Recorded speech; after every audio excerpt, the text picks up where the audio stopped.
Well, a week ago I made a video where my wife had trimmed and topped our Brussel sprouts to try to get them to grow. You can see right here it's starting to work. I think they're going to finally produce something.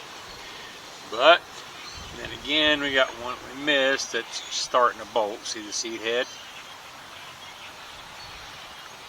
The plants are all looking really good. And I don't know if you can see real good, but see the sprouts on here?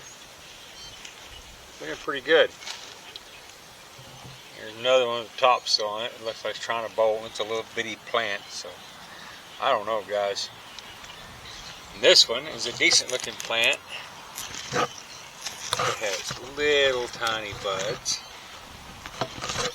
So I know I'm tired of Brussels sprouts. Taking, don't give back.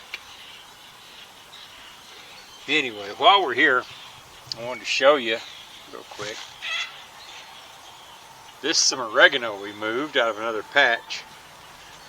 It's got a little wild hyacinth growing right in the middle of it.